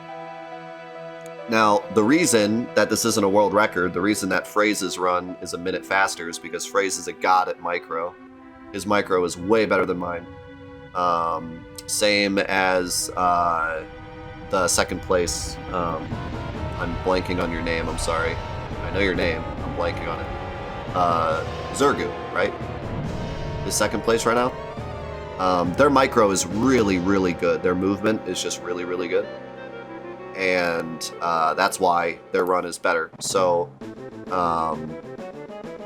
this is a run that I could continue to improve by improving my micro, but that's not something I really want to do right now. I have other things that I want to do, other runs that I want to do, and I don't really like the state of this run currently, because you have to do so much just to start a run, with the way the opening seed works, with the way the in-game time works, and like turbo being a possibility now, and just there's a little too much going on. So I'm pretty done with this run. The biggest problem with this run currently is that you have to set your system clock to a certain value, and streaming it is very hard, because when you change the in-game clock, or when you change your system clock, it screws with all your streaming stuff. My stream deck breaks every time I do it. My OBS crashes when I close it at the end of streams now, because it doesn't know what my system clock is. So this is a the way that the game is now, it's extremely difficult to stream. So unfortunately, it's not a great speedrun for streaming currently, and I hope it gets fixed soon. But regardless, I'm just happy with this run. This is what I wanted to do. I wanted this route. So I'm happy with where it is. I want people to take this route and fully optimize it and get amazing times, like Phrase, who's better at the micro than I am, to take this and run with it and get a sub 142. I'm totally okay handing the baton over, because this is where I'm currently happy with it. Someday, maybe I'll come back and I'll look at every single room and I'll improve my micro and try to get a sub 143, sub 142, but for now I'm happy. So, and I got the new game plus time I wanted, which is the route or the category, my favorite category. So I'm happy with where we're at. And also, I do want to stress that even though I don't like the way the setup is for this run currently, the actual run is awesome. Like Avalanche skip, Suna skip, the new Calm skip, Elevator manip, it all looks really cool and is really fun to pull off. Like, this is the best state the Final Fantasy VII run has ever been in terms of the actual gameplay. It's awesome. Like, I love where the run is. It's just the setup that sucks, but the actual run is awesome, and that's why, even though it was a struggle for me, I spent the last month and a half grinding this so that I could finally get a time I was happy with, because this is an awesome state that the game's in right now. Like, I'm gonna look back on this run and love watching it, because it's one of the coolest versions of the Final Fantasy VII speedrun we've ever had. Like, every part has a crazy skip. The beginning, you have to have perfect movement, then you have Avalanche skip and Suna skip and Jessie skip, and then it quickly goes into Shinra HQ, which is like super scary because you have to do elevator manip and then immediately do the mayor password, and then onto the actual difficult fights of the game, and then as soon as you leave Midgar, it's instantly calm skip into wrong warp. So like, it's such an entertaining route now. There's almost no downtime. It's like awesome. So I really, really like where the game is now in this route, and I'm glad I was able to get a run that I'm proud of, and I can look back on it and be like, that was awesome.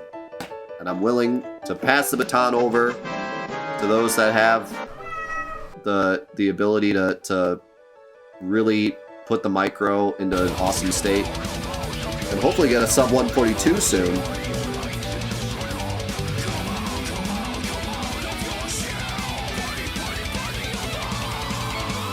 Gonna get it fully racked at the Happy Turtle. Also, holy cow, Yolk Thank you so much to the 777. Yet, thank you for the lucky 7s. Livestream, thank you for the lucky 7s. You guys are incredible. Thank you, thank you. Well, the music cuts off at certain points on purpose so that it doesn't cut off at a weird time. Like, I edited the music myself to be as audio appealing as possible, so it's not, like, cutting off at weird times.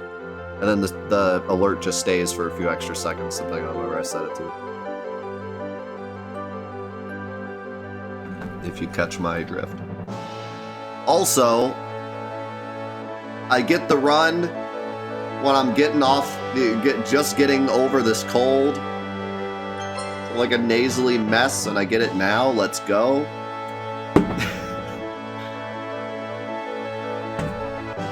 I told you, man.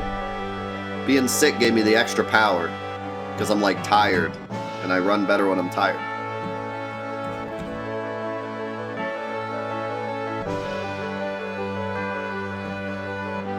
Using Cat's Bell to get lucky 7s? Yeah, I think you can do that. I think that works. It's easier with Choco Buckle.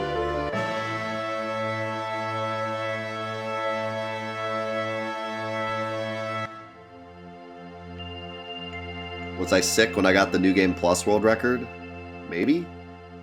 I might have been. That's it. We just gotta stay sick, boys. Let me go to the nearest mall and just give everyone a hug before I start my next run.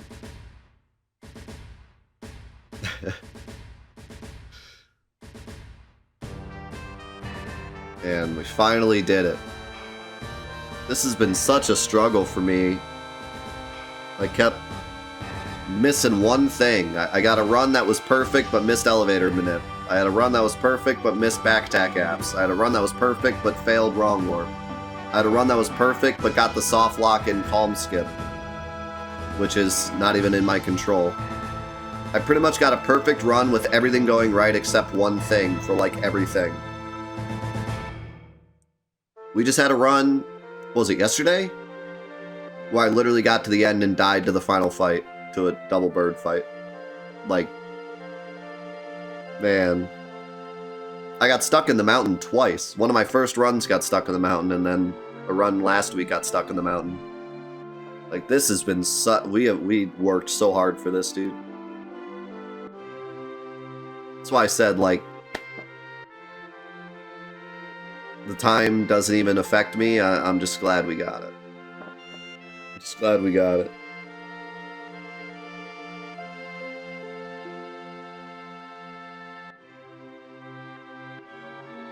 Too bad it's not 43 milliseconds. Maybe I'll retime it. Retimed. Maybe I pressed the button late. I usually press it late, so it might be 43, 43, 43. I don't even think we show the split seconds on the leaderboard. So I have a couple games in mind. I've been looking into some games because I've been wanting to do a new speedrun for a while, like something brand new I've never done. And I was also hoping that it would be a genre I've never done, so I can add to my list of genres I've speedrun, with the dream of kind of like doing one of each genre one day. And right now, I've narrowed it down to like 3 games, 2 of which are FPSs.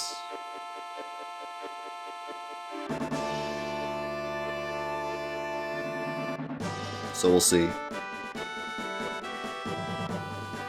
I've been kind of holding off because I didn't know how long it would take to get this run. I didn't want to start practicing or like really looking into it until I got this run.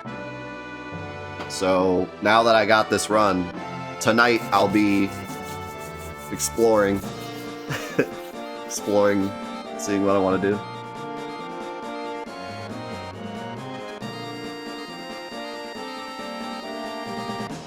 No, it's not Crash Bash. Crash Bash is my favorite FPS, though. Definitely. Favorite FPS of all time.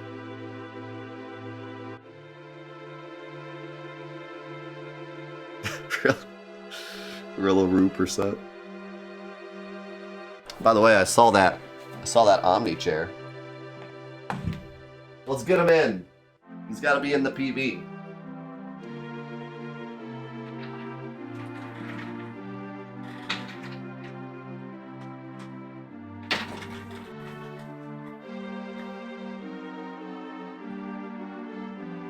He's got to be here for the PB.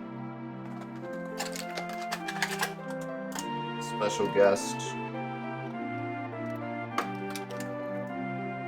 Closed, dang it.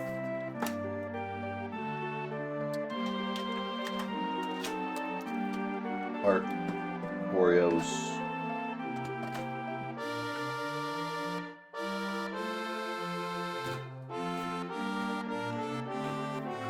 Oh man.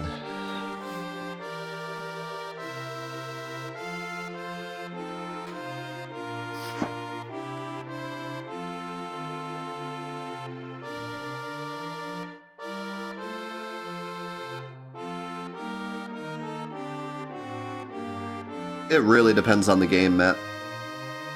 Has nothing to do with the genre. I used to run Dishonored, which you could say is kind of an FPS, but I don't really call it that. But technically, it's a first-person game. And that game had load screens in between every single section, so it was like super easy to read chat.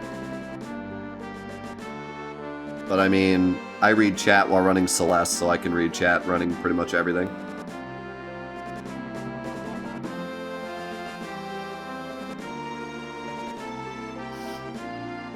I don't know, what is Dishonored? First-person stealth? FPS, first-person stealth game. I mean, it's an action game. It's a first-person action game, I guess. First-person whale game. Well, I don't know. I might have hit the button late, live stream. We have to go retime it.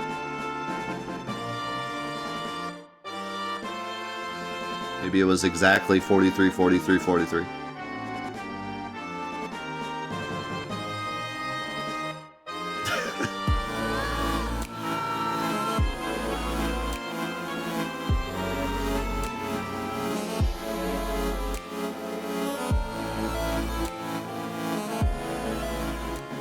Yo, M Ham, thank you for the 18 months.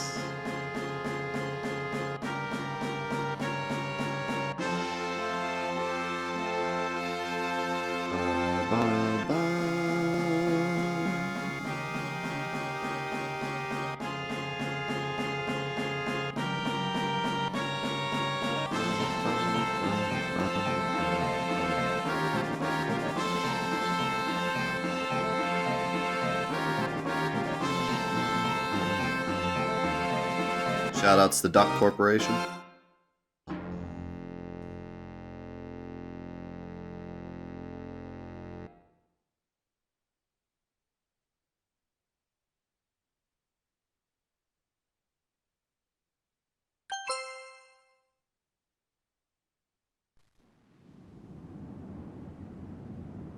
No, I haven't seen those screenshots yet.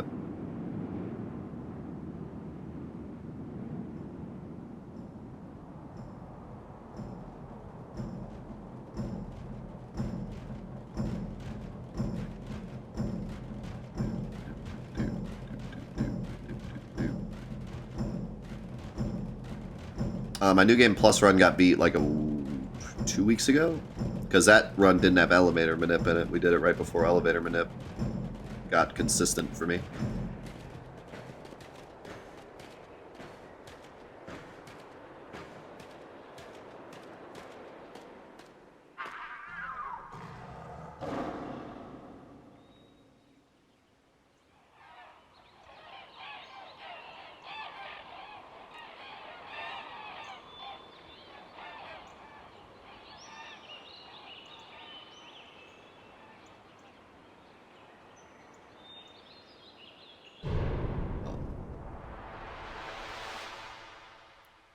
You mean New Game Plus with elevator manip? Maybe. Something I definitely want to do in the future, just maybe not right this second. I was going to do it right after any percent, before any percent took a month and a half. So, but yeah, in the future probably. All right, there we go. Final Fantasy VII 80%, 30 FPS, no turbo, deluxe, Big Mac, quarter pounder, no pickle, in 143.43.